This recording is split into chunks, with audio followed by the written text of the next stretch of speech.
merry heart doeth good like a medicine. Like a medicine is a merry heart, but a broken spirit drieth the bones. Oh, but a merry heart is the joy of the Lord. Ooh, yes, a merry heart is a good thing. Good morning, everyone. Welcome to Java with Jan. I'm Jan, your hostess with the mostest, and I am so blessed to be with you this morning. Well, I, once again, have been doing a lot of thinking about my past. And I want to share with you this morning um, the my memories of the Polo Ground Stadium, which eventually became the Polo Ground housing projects. Now, the Polo Ground Stadium was like Yankee Stadium. At that time, this is in the 1950s to about 1965, there were two baseball leagues. There was the American and the National, I believe. The American baseball, and I believe it was the National Baseball League. In any event, at the Yankee Stadium had the Yankees, which I can't remember which league they were. I think they were the National League. Whatever. And then there was the opposition, the other team that played out of the Polo Grounds, which I think it was the Giants. And at the Polo Ground Stadium, there were also football teams that played. But I can't remember the name of the football. I think it was the Giants was the football team. Oh, and I think maybe for the baseball team, it was the Mets. I was never really a big fan, so don't, if you really want to hold me to it, go look it up yourself. But all I can tell you is this, that you've heard this phrase, the roar of the crowd. Well, when there was a baseball game being played, because baseball was played during the summertime. These are my most vivid memories of the Polo Ground Stadium was the summer. You could hear when a team, the favorite team, the home team, hit a home run or did something fantastic. You could literally hear the roar of the crowd coming out of the stadium down to where I lived.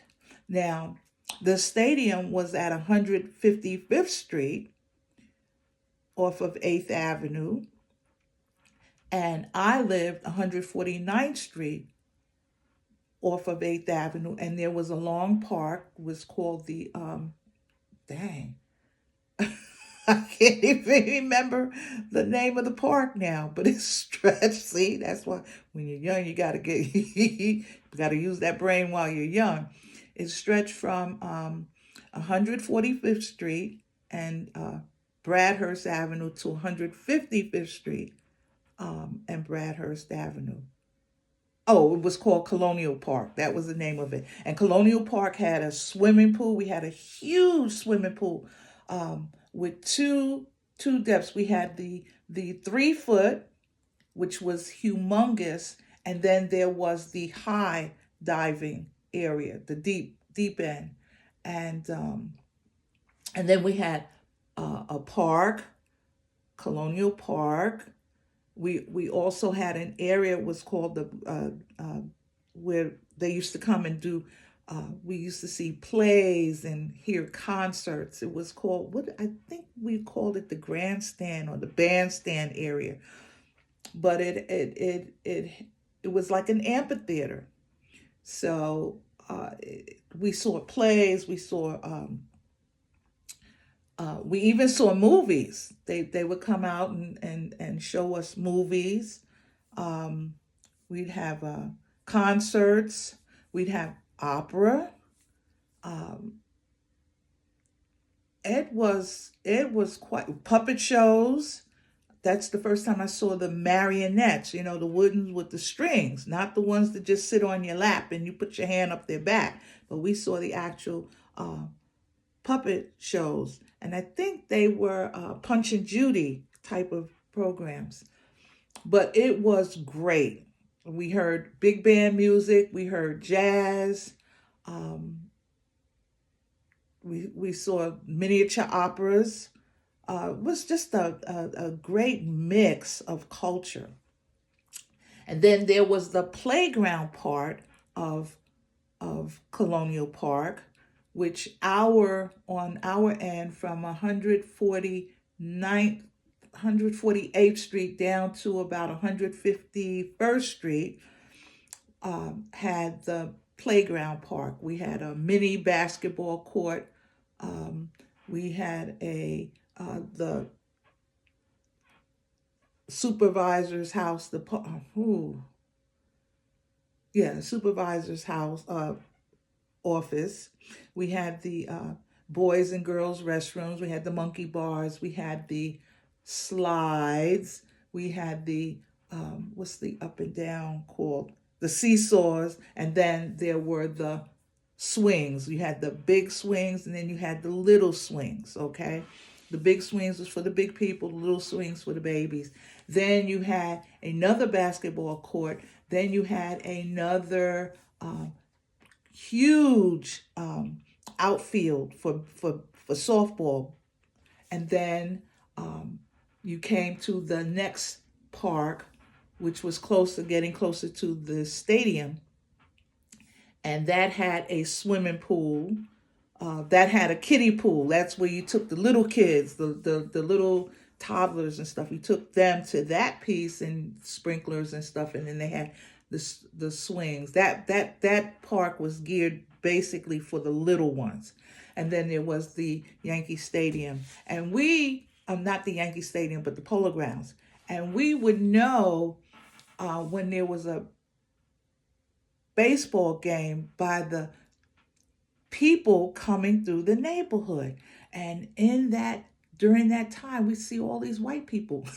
They were like coming out of nowhere. It was funny because we could be sitting on the park bench and there's these white people coming, their mothers, fathers, children, and they're all coming from having parked their cars, and they're coming through the blocks or coming down the park, headed towards Yankee Stadium. And it was good. I mean, they were friendly. They were non-threatening. We didn't threaten them. They didn't threaten us. It was good.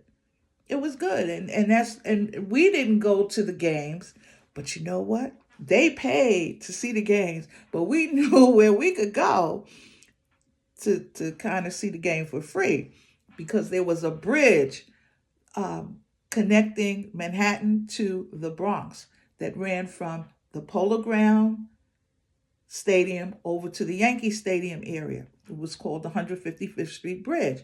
Now, on our side, on the Bradhurst side, we could walk to 155th Street and go up the stairs to the bridge to the bridge, and there you could catch the bus either to the Bronx or to the further side of 155th Street. But you could also see into the Polo Ground Stadium. So us, the poor folk, that's what we did. We went and we watched the baseball game from the bridge, okay? And the other people, um, I'll say white, because I really don't recall seeing any black people going to see it. Maybe they did, maybe not. I don't know. It didn't matter. That it didn't matter. It was all good. It was all good. Um, and people would speak, we'd speak to them, they speak to us, and there was no nonsense going on. So, and like I said, you could hear the literal roar of the crowd when there was a home run being hit. The crowd would roar, and you could hear it all the way down to where we live, 149th Street from 155th Street. That was 6 blocks, but they weren't short blocks, they were long. And so you'd have to, if any of you are interested, go look it up, and you could see what the area looked like, and you could see the span of the length of Colonial Park. But that was just a thought, and I think about that those times. It was bright and sunny, and and it was good. It was a good time. It was a good time. So just a little bit more, but I can smile about it. So until next time, have a blessed day. Bye.